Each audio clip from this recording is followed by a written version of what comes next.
Tenemun. Faktornya apa aja sih Pak sebenarnya Pak? Ketika investor merasa ekonomi membaik dan program pembangunan ke depan lebih jelas, yang di atas kertas sekarang mulai jalan, mereka akan berekspektasi pertumbuhan ekonomi bisa lebih cepat, betulan akan terjadi. Fondasi IHSG adalah saham perusahaan kan, yang bergantung kepada ekonomi. Pada dasarnya nanti akan ditentukan oleh fondasi ekonominya. Kalau bagus seperti sekarang, mungkin ekonomi belum secepat itu ya. Tapi kan investor pasar modal kan forward looking, orientasi ke depan, mereka bisa hitung ya ternyata programnya jalan, jadi harusnya interpolasikan ke saham ya seperti itu. Mungkin nggak sekarang, tapi mereka kan melihatnya ke depan, forward looking.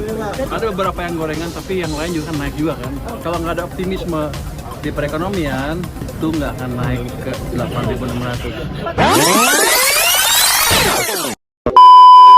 Dari cuplikan tadi sudah disebutkan oleh Bapak Menteri Keuangan baru kita, yaitu Bapak Purbaya, beberapa faktor yang mempengaruhi naiknya IHSG bukan karena dirinya. Tapi kawan-kawan ketahui ada beberapa faktor utama yang benar-benar mendukung kenaikan IHSG tersebut. Kira-kira kawan-kawan mengetahuinya apa enggak? Mari kita bahas di video kita yang kali ini.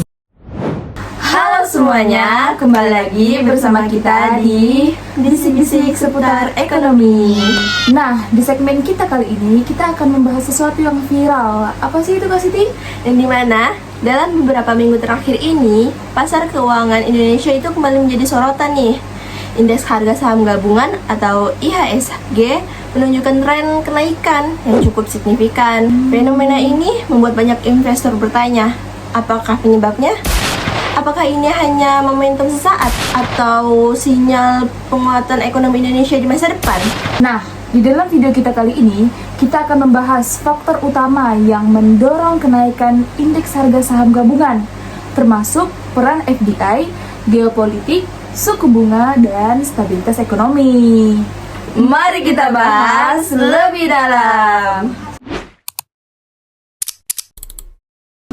IHSG adalah barometer kesehatan pasar modal Indonesia. Ketika IHSG itu naik, ini menunjukkan sentimen positif investor terhadap prospek ekonomi dan perusahaan-perusahaan dalam negeri. Lalu, kira-kira IHSG baru-baru ini mengalami kenaikan atau enggak sih? Nah, baru-baru ini IHSG di Indonesia itu mengalami kenaikan. Hal ini bukan terjadi secara kebetulan. Hal ini terjadi karena adanya kombinasi faktor dari internal dan eksternal yang menciptakan kepercayaan investor. Dari salah satu faktor pendorong utamanya yaitu capital flow atau arus modal masuk. Investor asing akan kembali aktif membeli saham Indonesia setelah melihat adanya potensi pertumbuhan ekonomi jangka panjang. Gitu. Oh iya Kak, tadi kan di pembahasan awal waktu opening Kakak ada bahas tentang FDI. Apa sih peran FDI itu?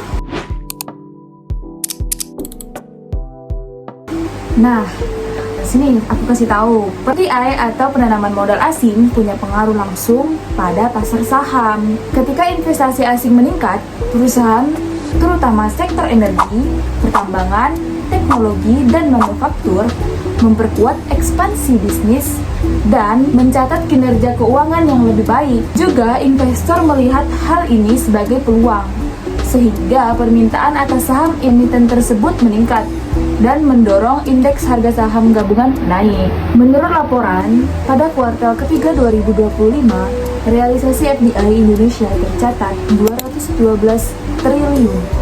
Rata-rata FDI kuartal di periode 2010 hingga 2025 adalah sekitar 110,21 triliun. Lalu juga rekor tertinggi terjadi di kuartal keempat 2024 pada 245,80 triliun. Lalu juga dari sisi net inflows FDI dalam USD berdasarkan data internasional untuk Indonesia tersedia secara resmi. Meski global FDI turun pada tahun 2024, menurut laporan global, aliran masuk ke Indonesia relatif tetap signifikan. FDI menjadi indikator bahwa Indonesia dianggap sebagai pasar yang stabil, menarik, dan menguntungkan untuk jangka panjang. Gitu. Nah, selanjutnya kita akan bahas tentang faktor geopolitik. yang dimana faktor ini dapat dijadikan sebagai faktor naiknya IHSG.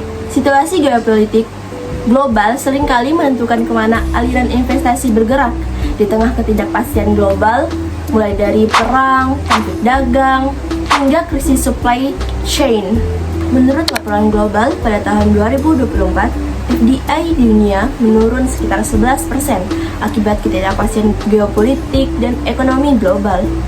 Dalam kondisi seperti itu, negara-negara dengan stabilitas relatif seperti Indonesia bisa jadi pelabuhan aman nih bagi investor. Alhasil, sebagian arus modal itu dapat dialihkan ke negara seperti Indonesia. Ini memperkuat argumentasi bahwa FDI dan pergerakan IHSG tidak bisa dilepaskan dari kondisi makro global, resiko geopolitik, dan persepsi safety resiko investor. Investor cenderung mencari negara yang stabil sebagai safe investment destination. Di kawasan Asia Tenggara, Indonesia menonjol sebagai negara dengan prospek pertumbuhan ekonomi yang kuat dan stabilitas ekonomi yang relatif baik nih. Akibatnya, modal asing mengalir ke pasar Indonesia dan IHSG mendapatkan dorongan positif. Apalagi sih Kak faktor yang mempengaruhi naiknya IHSG? Nah, faktor yang selanjutnya adalah pengaruh suku bunga.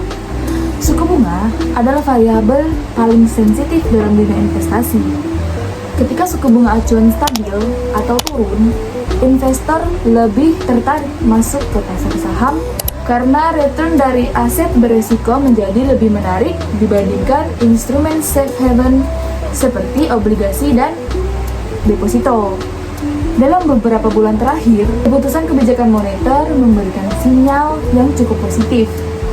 Ketidakagresifan kenaikan suku bunga turut meningkatkan kepercayaan investor terhadap pasar saham, dan itu terlihat langsung pada pergerakan indeks harga saham gabungan atau IHSG. Lalu juga kebijakan moneter memainkan peran kunci, yaitu lewat suku bunga acuan BI rate. Berikut adalah datanya.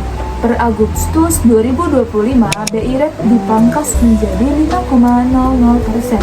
Pada September 2025, BI rate turun lagi menjadi 4,75%. Pemangkasan keempat di 2025. Di saat yang sama, inflasi tahunan Indonesia 2025 relatif terkendali.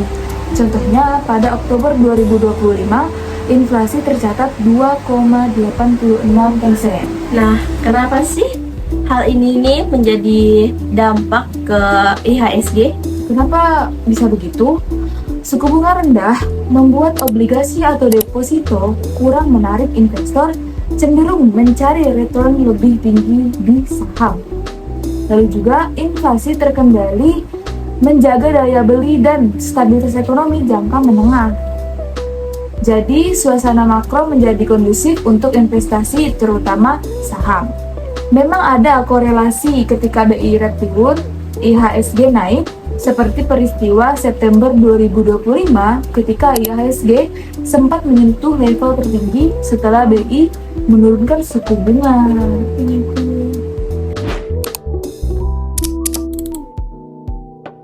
Selanjutnya, di luar faktor global, kondisi domestik Indonesia juga memainkan peran penting nih.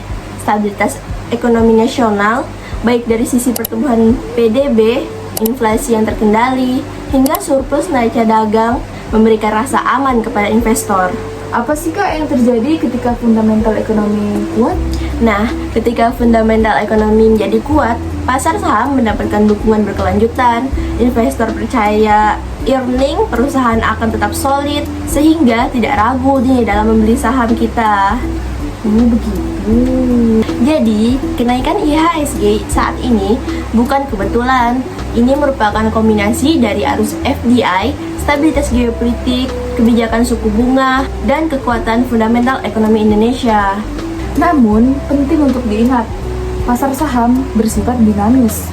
Investor harus tetap mempertimbangkan risiko dan melakukan riset sebelum mengambil keputusan berinvestasi. Kalau kamu ingin ikuti tren pasar dan berinvestasi lebih cerdas, pastikan selalu mengikuti perkembangan ekonomi, kebijakan pemerintah, dan laporan keuangan emiten. Terima kasih sudah menonton. Ini hanya sedikit penjelasan dari kita. Kalau kalian punya argumen lain tentang penjelasan ini, tulis dalam komentar ya. Sampai jumpa dengan Siti dan saya Lady di bisik-bisik seputar ekonomi. Dadah.